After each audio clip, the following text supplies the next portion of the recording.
refletir na palavra de Deus e entender quem nós somos em Deus. Esse momento de pensar sobre o impostor que vive em nós.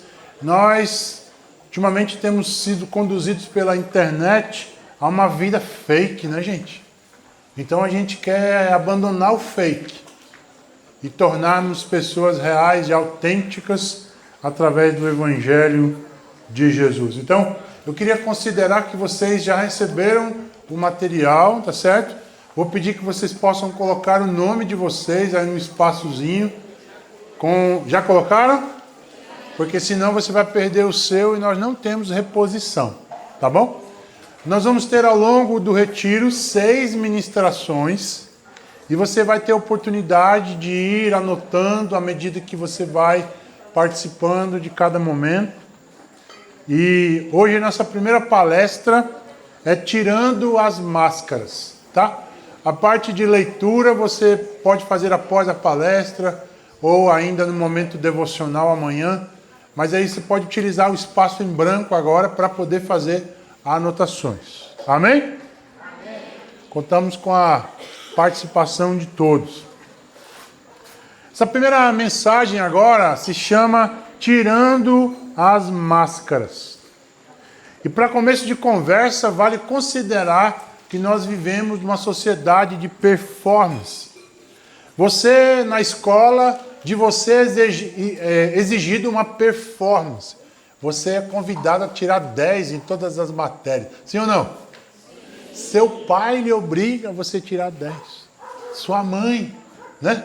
O colégio se lhe dá bolsa, principalmente, né? O aluno bolsista é obrigatoriamente necessário que ele tire 10. Mas a grande questão é que às vezes nós não estamos adequados à performance que a sociedade exige de nós, que os nossos pais exigem de nós. O mundo quer que a gente seja alguém performático. E há um estudo, há um livro, se chama O Capitalismo Vigilante, aliás, de Shoshana Zuboff, que é uma americana judia. E ela trabalha a ideia de datificação social. O que é isso? Você tem um perfil no Instagram e você vai clicando coisas que você gosta. Sim ou não? Você tem as pessoas que você segue, os digitais influencers. E na medida que você vai clicando coisas no Instagram, você vai criando um perfil de algoritmo e tudo aquilo que vai vir para você é aquilo que você gosta. E na medida que as pessoas produzem coisas no mercado, elas vão enviar para o Instagram os produtos conforme o perfil das pessoas que consomem aquilo. Por exemplo, você gosta de sanduíche? Quem comeu sanduíche hoje aqui? Amém, né? Eu gosto de sanduíche. Mas você clica por exemplo, no Bob's, né? Você clica no McDonald's, você gosta e clica. Só vai vir propaganda para você do sanduíche que você gosta. Então isso é a datificação social. Você se torna um algoritmo. Você se torna um alvo do mercado. E principalmente se você está clicando em coisas que não são boas, essas coisas ruins vão vir para você. Você vai ser um perfil de Instagram. E grosso modo as pessoas estão atrás de mostrar perfis instagramáticos, que não são a realidade.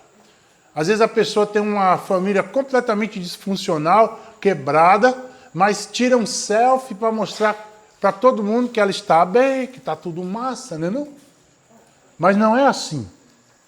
Uma banda antiga dos anos 80, que não é da sua época, mas da época dos pais de vocês, chamada Engenheiros do Havaí, eles dizem assim: a vida imita o vídeo, garotos inventam um novo inglês, vivendo num país sedento, o momento de embriaguez, somos quem podemos ser, sonhos que podemos ter. Nós somos o que nós podemos ter, ou seja, a posse, a realidade da condição financeira de cada um, muitas vezes, para a sociedade, determina quem nós somos. O ter determina o ser. E na busca pela conformidade e aceitação, gente, a gente vai criando perfis fake. Nós vamos criando máscaras, personas, personalidades irreais, misturadas com vícios e maus hábitos. Nós queremos mostrar para as pessoas aquilo que nós não somos. Você quer mostrar para todo mundo que você é um aluno estudioso. Você anda cheio de livros, mas você não lê nenhum, não é? Você quer mostrar para as pessoas. Você quer mostrar para as pessoas que você tem uma casa bonita. Você cria imagens fake da sua casa, mas não é a realidade da sua casa. Isso vai nos levando à necessidade de conformar-nos a esse mundo. Isso é cansativo, gente. Querer ser quem nós não somos. Jesus falou isso em Mateus 23, capítulos 23, versos 27 e 28. Ele diz assim: ai de vocês, mestres da lei e fariseus, hipócritas, pois vocês são como sepulcros caiados, bonitos por fora, mas por dentro estão cheios de ossos e de todo tipo de imundícia. Assim são vocês. Por fora parecem justos ao povo, mas por dentro estão cheios de hipocrisia e iniquidade. A palavra hipócrita aqui é do grego hipócrites, que aparece 23, aliás, aparece no capítulo 23 de Mateus. 7 aparições dessa palavra apenas em Mateus 23. Nos versículos 13, 15, 23, 25, 27 e 29. Jesus está preocupado em mostrar a esses religiosos que eles estão hipócritas. Eles são pessoas com máscaras. A palavra em sua forma substantiva aparece aproximadamente 17 vezes no Novo Testamento. Só em Mateus 23, 7 vezes. Jesus está preocupado, né? Em mostrar a esses homens que eles são o quê? Hipócritas. Sabe o que significa a palavra hipócrita? A palavra hipócrita para nós significa mascarados. Alguém com máscara. Uma curiosidade, a palavra hipócritas aparece exclusivamente nos evangelhos e sempre na boca de Jesus. Olha que interessante. Jesus é o único no Novo Testamento que usa a palavra hipócritas. Isso revela algo poderoso. Jesus foi o único que diagnosticou essa doença da alma com esse termo específico. Nas epístolas, nas cartas de Paulo, Pedro, os autores usam o substantivo derivado hipócrisis ou hipocrisia. Mas o único que chama os religiosos de hipócritas é o Senhor Jesus. Significa então que ele está interessado em remover as nossas máscaras hoje à noite. Amém? Em Mateus 23, Jesus utiliza essa palavra para descrever aqueles que possuem uma máscara de piedade, de bondade, mas cujo interior está vazio ou corrompido. Para o Novo Testamento, a palavra hipócrita seria um mascarado, ou em outras palavras, um ator religioso. Alguém que busca o aplauso dos homens, da plateia, em vez da aprovação de Deus, performando rituais sem que haja a transformação real do seu coração. Jesus atrela uma comparação aos hipócritas. Ele os chama de sepulcros caiados. Vocês já foram no cemitério? O que significa isso? Na época de Jesus, como as pessoas tinham problemas em tocar os mortos, inclusive era um pecado, né? A pessoa ficava cerimonialmente impura. O que os judeus faziam? Eles pintavam o túmulo com cal branco. Cal é um tipo de pintura, né? Branca, barato para pintar os muros aí. E uma vez por ano, eles renovavam a pintura dos túmulos com cal branco antes da Páscoa, que era uma festa religiosa em que muita gente ia para Jerusalém, né? Então os túmulos eram pintados de cal. Qual o motivo prático? O contato com o morto causava impureza ritual por 7 dias, número 19 e 16. Como muitos peregrinos iam para as festas, os túmulos eram pintados de branco brilhante para que ficassem bem visíveis e as pessoas não encostassem no morto. O efeito visual: o túmulo parecia limpo, novo, bem cuidado e até bonito, mas por dentro estava tudo morto. Por dentro estava tudo deteriorado. Então Jesus está falando para nós hoje que nós não podemos ser atores religiosos, que nós não podemos ser sepulcros caiados, bonitinho, arrumado, parece uma menina boa, um menino bom, mas por dentro estamos cheios de podridão, cheios de pecado, cheios de erros, cheios de maquiagens para os nossos pais, né? Quando o nosso pai pergunta: meu filho, você chegou atrasado hoje, o que aconteceu? Não, pai, foi a Topic que atrasou. Mentira. Você estava fazendo coisa errada. Você estava fazendo coisa que não deve e você está querendo enganar o seu pai. Um certo dia, quando eu dava aula numa escola, um professor de história foi acusado por uma aluna de assédio moral ou de assédio sexual. Sabe por quê? Porque ela saiu da escola 11 horas da manhã, foi chegar em casa às 6 horas da noite e disse que o professor havia aliciado ela. No outro dia, os pais, ou o pai, foi na escola e ele queria matar o professor. Você sabia disso? Só que ela estava mentindo. Ela gaseou a aula para sair por aí com as amigas, olha só. E o pai foi na escola para matar o professor, gente. A diretora teve que segurar o professor na sala da direção para que não acontecesse uma tragédia. E aí conversaram com a menina: olha, você realmente está confessando que o professor fez isso? E ela afirmou 1, 2, 3. Na terceira vez, ela reconheceu e disse: foi brincadeira. Como é que você faz um negócio desse com o professor? Como é que você inventa uma mentira dessa em nome de maquiar o seu pecado? Aquela menina, quando chegou em casa, os pais a disciplinaram de maneira forte, porque colocaram em xeque a integridade de um professor e a sua vida, gente, em nome de uma mentira, querendo justificar um erro que ela cometeu de gasear a aula e fugir de casa. Você já fez coisa parecida? Você já enganou seus pais? Você já enganou a sua mãe? Você já tentou engabelar as pessoas que estão ao seu redor, achando que tudo vai dar certo se você mentir? E uma mentira encobre outra, e outra, e outra, e outra. Olha, meu filho, que maravilha, você tirou 9 na prova. Você estudou bastante, não foi? Semestre passado você estava com 4 em matemática, agora você tirou 9. Foi mesmo.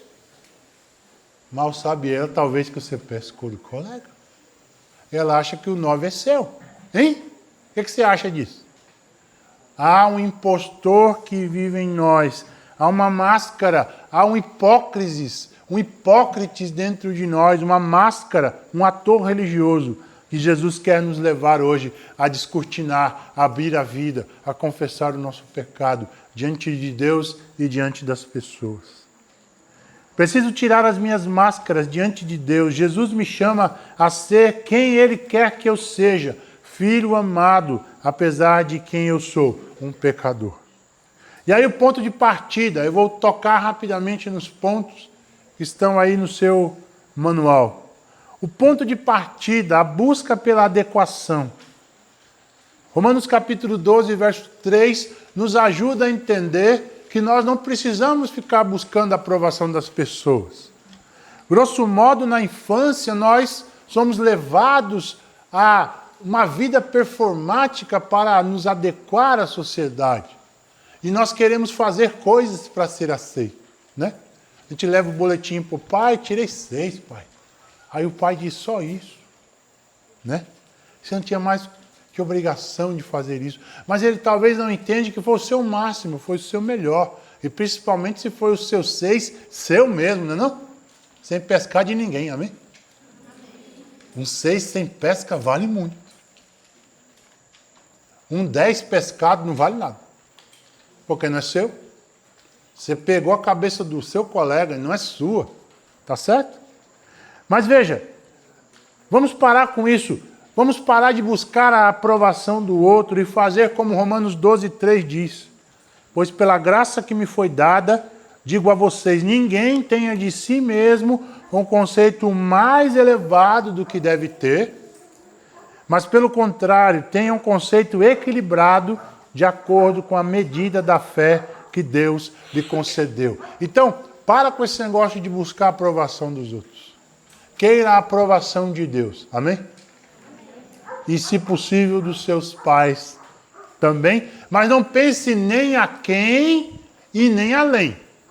Nem mais e nem menos. Porque aquele que pensa mais fica orgulhoso, não é não? Pastor, eu só tiro 10. Na minha sala eu sou o único que tira 10.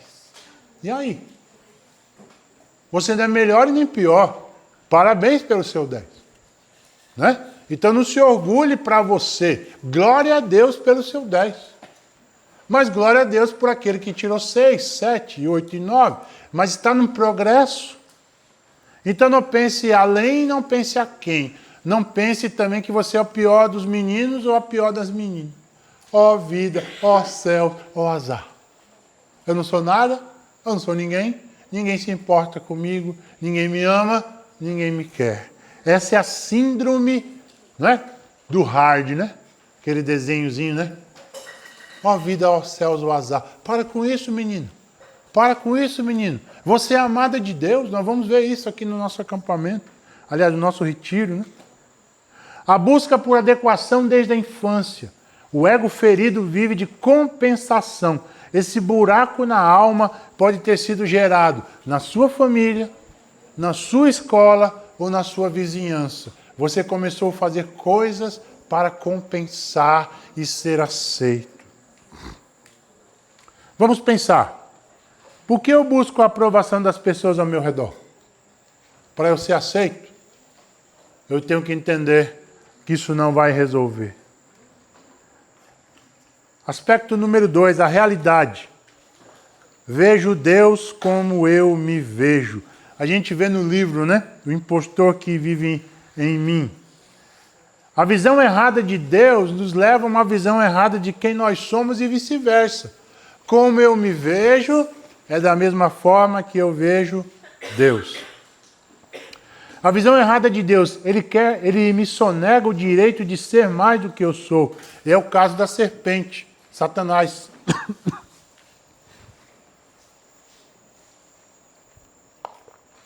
O inimigo de Deus quis ser mais do que Deus fez ele para ser.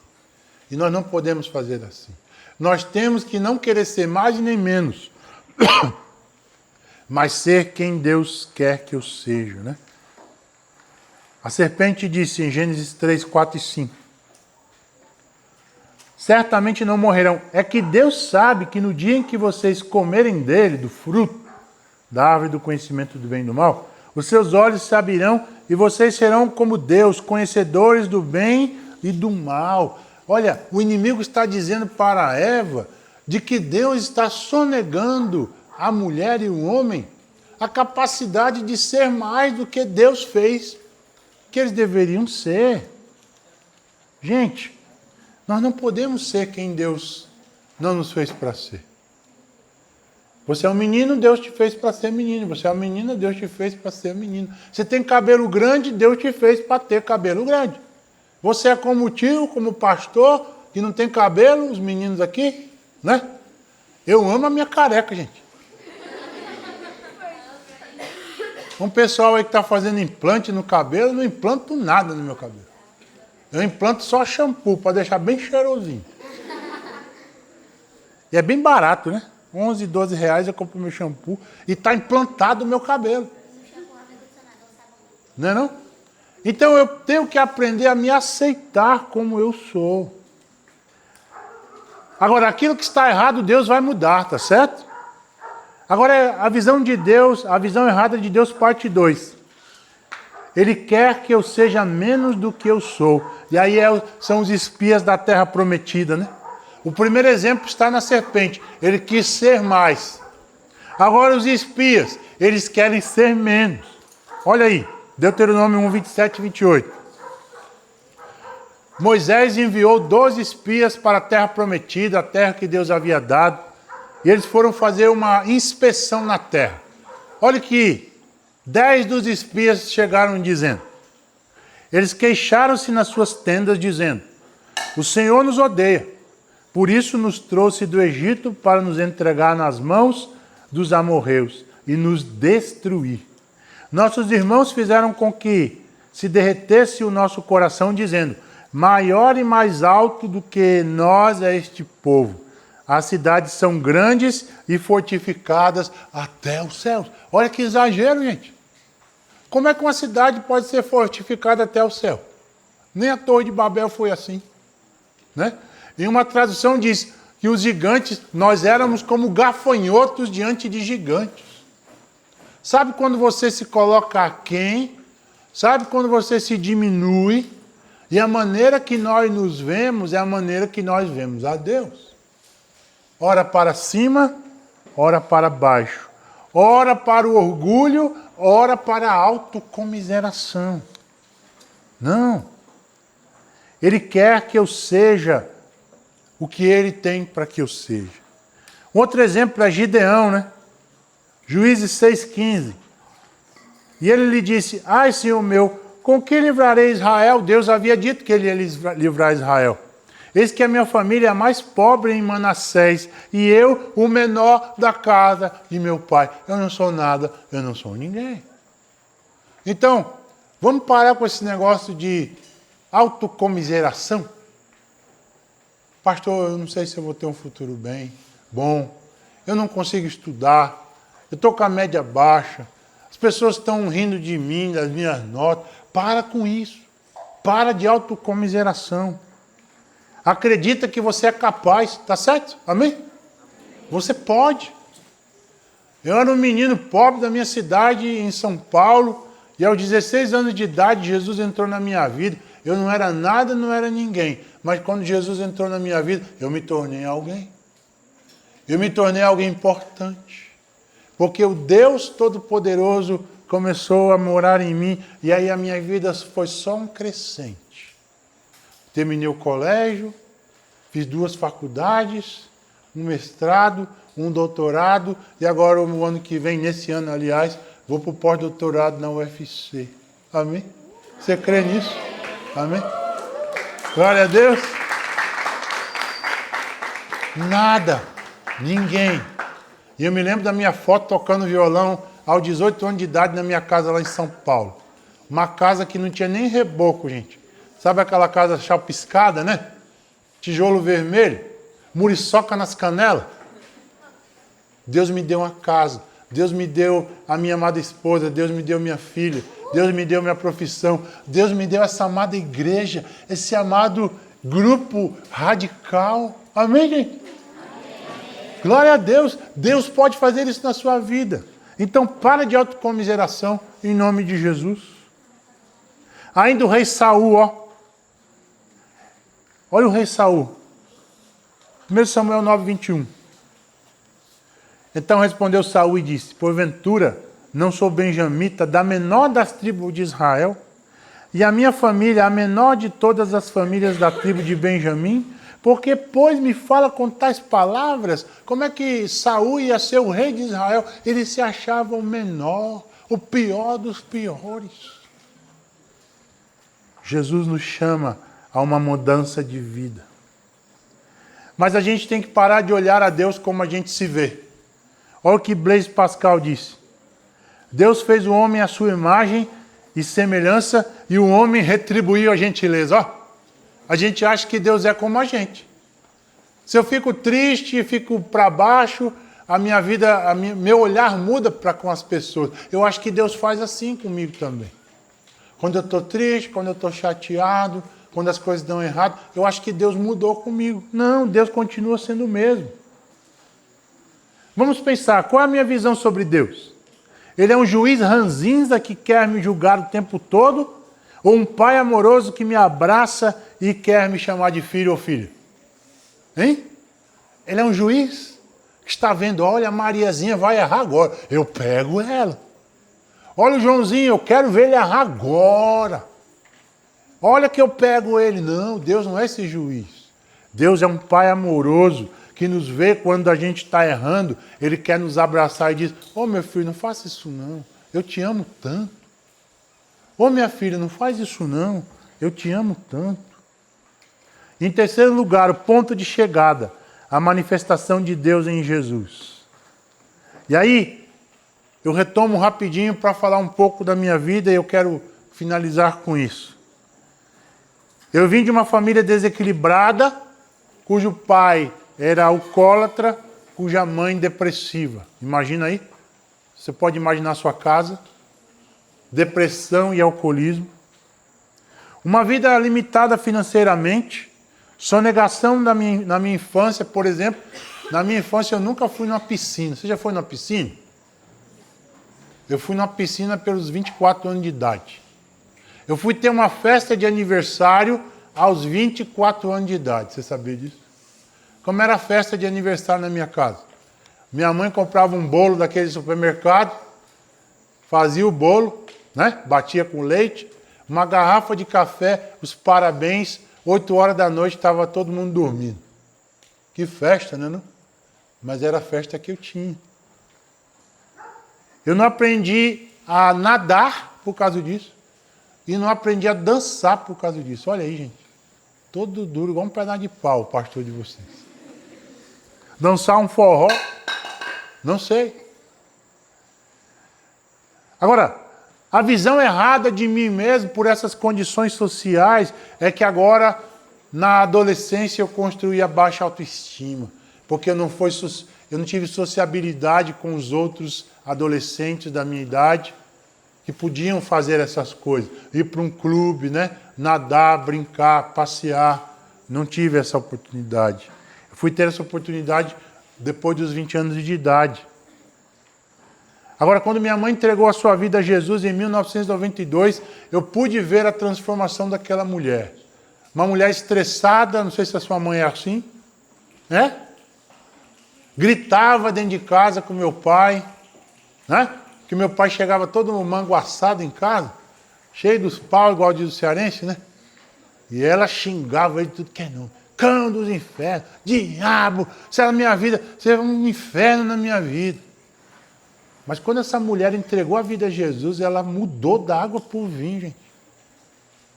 Ela começou a tratar bem meu pai. Quando ele chegava todo malamanhado, bêbado, ela dava banho nele. Dava comida.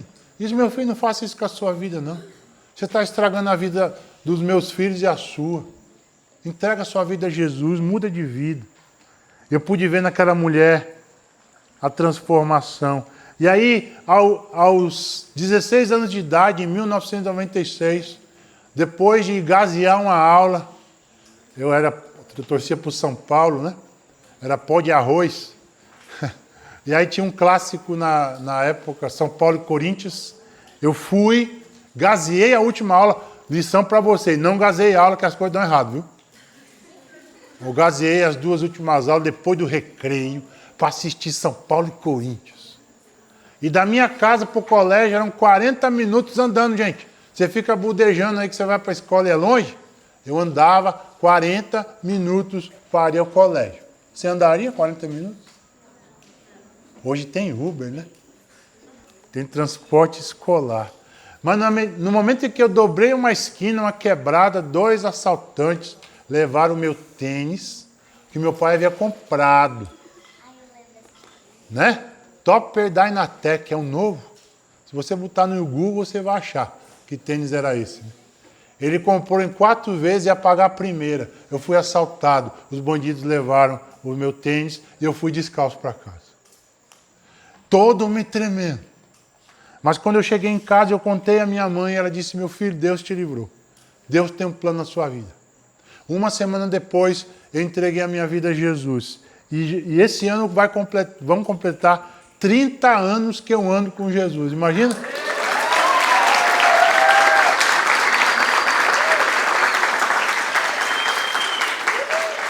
Naquele momento em que eu entreguei a minha vida a Jesus, eu recebi um novo prisma para a vida. Você recebe um par de óculos, lentes para enxergar o mundo. Lentes para não enxergar nem além e nem aquém de quem eu sou. E aí foi só um progresso na minha vida. Os estudos para a glória de Deus, como eu disse para vocês, me tornei doutor e vou fazer o pós-doutorado o ano que vem. O ministério na IBC, desde 2002 como pastor da igreja, próximo destas gerações, radical, atos da igreja de Jesus, caminhando, servindo ao Senhor. A família que eu constituí está aí, eu acho que eles estão aí. A Giovana estava aí dormindo, né? A Gabi, minha amada esposa, que está aí também. Uma família, gente, você sonha com uma família, hein? Filhos, marido, mulher. Ainda não sei se dá para sonhar com isso, mas vai acontecer, né? E quem sabe eu faço o casamento de vocês bem velhinho, imagina? Uhul! Né? Frutos para a glória de Deus. A perspectiva de um futuro na presença de Deus. Esse ano eu fiz mais de 15 casamentos aqui dos jovens, viu? A juventude está casando, né, gente? Milagre, né? Não, numa sociedade onde a família está quebrada, Deus está levantando na nossa juventude, né? Famílias fortes, famílias restauradas. A Rutinha e o André é um deles que estão aí, né? Entre nós. Não sei se estão aqui. Estão aí, ó. Tá aí a Ruth aí. Glória a Deus, né? Então eu vejo essa geração hoje profeticamente constituindo uma família. E para terminar, olha o que o Brennan Manning diz, na página 36. No livro O Impostor que Vive em Mim. À medida que permitimos que a incontida ternura de Jesus invada a fortaleza do nosso eu, nós somos libertados da acidez que influencia o julgamento que fazemos a nosso respeito. Cristo quer que mudemos essa atitude e o acompanhemos contra esse tipo de avaliação pessoal. Jesus redefine a nossa identidade.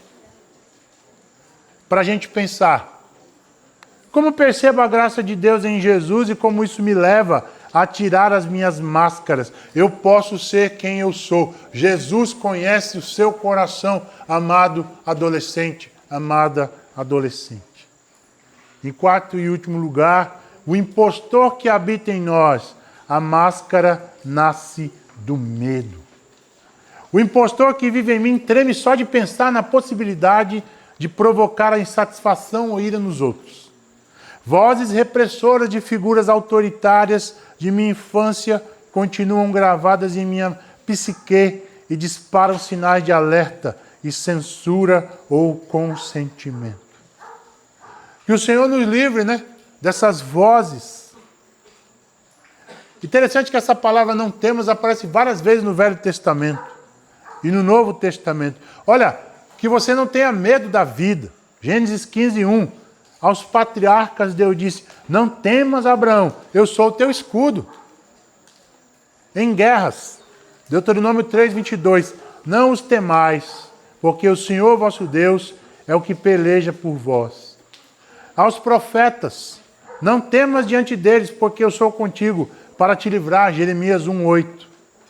No nascimento de Jesus, Maria, não temas, porque achaste graça diante de Deus, Lucas 1:30. Jesus dizendo para nós, não temas, crê somente. E no Apocalipse, não temas, eu sou o primeiro e o último. Não crie máscaras por conta do medo, gente. Do medo da rejeição das pessoas, do medo da não aceitação. Pensemos quais são os medos da minha vida e por que vivo querendo compensá-lo fazendo coisas para ser aprovado pelos outros. E aí o convite de Deus. Precisamos sair da caverna. Adolescente gosta de quarto escuro. Você gosta de quarto escuro? Não? Tem medo, né?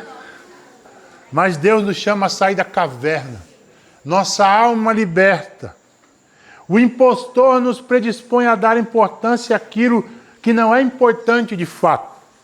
revestindo de falso brilho o que é menos substancial e nos afastando do que é real. O falso eu nos faz viver num mundo de ilusões. O impostor é um mentiroso. O falso eu e a vida na caverna, entre a essência e a aparência. Na caverna nós nos escondemos. Deus nos chama para a luz, assim como ele fez com Lázaro. Sai daí, Lázaro, sai para fora. Ele chama você, ele chama a Maria, ele chama o José, ele chama a Mariana, ele chama, sei lá, qualquer nome que você possa achar aqui, que seja o seu nome. Deus te chama para fora. Quando Deus fala conosco na caverna do medo e chama o impostor que vive em nós, nós somos libertos em Cristo Jesus. E aí eu quero terminar dizendo que Deus talvez não vai manifestar um trovão, um relâmpago, um fogo para falar com você. Mas assim como aconteceu com Elias. Ele achou que Deus falaria pelo terremoto. Não foi pelo terremoto. Não foi pelo fogo, não foi pelo vento. Mas 1 Reis 19:9 diz: ali entrou numa caverna Elias, onde passou a noite, e eis que lhe veio a palavra do Senhor e disse: que fazes aqui, Elias? O Senhor Deus falou com ele numa brisa suave, bem tranquila. Falou para ele sair da caverna e retomar a sua vida. Como posso sair dessa caverna de medos, traumas, vícios e maus hábitos que me levam a ser quem eu não fui criado para ser? Em conclusão, para tirar as máscaras do impostor que vive em mim, preciso compreender com a mente e com o coração que a presença de Deus está em todo lugar e nos chama para fora. Contudo, não é no barulho do terremoto, no calor do fogo, mas na brisa suave da voz que diz ao impostor que vive em nós: você não precisa fazer nada para ser o que você não é. Você não precisa buscar a aprovação dos outros por medo da rejeição de ser quem você é. Você precisa apenas ser o que eu te chamei para ser, filho ou filha amada em quem eu tenho prazer. Podemos tirar as nossas máscaras diante de Jesus. Amém? Amém. Curva a sua cabeça agora e vamos orar. Preciso tirar as máscaras diante de Deus. Jesus me chama a ser quem Ele quer que eu seja. Filho amado, apesar de quem eu sou, um pecador. Você pode agora falar com Jesus. Falar: Jesus, eu tenho sido um impostor. Eu tenho vivido uma vida fake. Mas eu quero entregar a minha vida. Eu quero ser autêntico com os meus pais. Eu quero ser autêntico com as pessoas que estão ao meu redor. Fale com Jesus e nós vamos orar encerrando. Pai, nós queremos louvar o Teu nome por esse acampamento, esse retiro espiritual com os adolescentes, falando sobre a nossa identidade real em Cristo. E que o medo, a necessidade de aprovação nos leva a criar máscaras, mas nós queremos tirar as máscaras agora. Não queremos ser hipócritas, atores de uma vida que nós não temos. Nós queremos submetê-las ao Senhor, sabendo que o Senhor vai cuidar do nosso presente e do nosso futuro. E aqui construir com esses adolescentes, futuros jovens da nossa igreja, futuras famílias da nossa igreja, um povo que ama o Senhor, um povo que tem a sua identidade na palavra e no amor de Jesus. Abençoa esse resto de retiro e que a gente possa viver de maneira leve e tranquila a realidade de quem o Senhor nos criou para ser. É o que eu oro e te agradeço em nome de Jesus. Deus abençoe.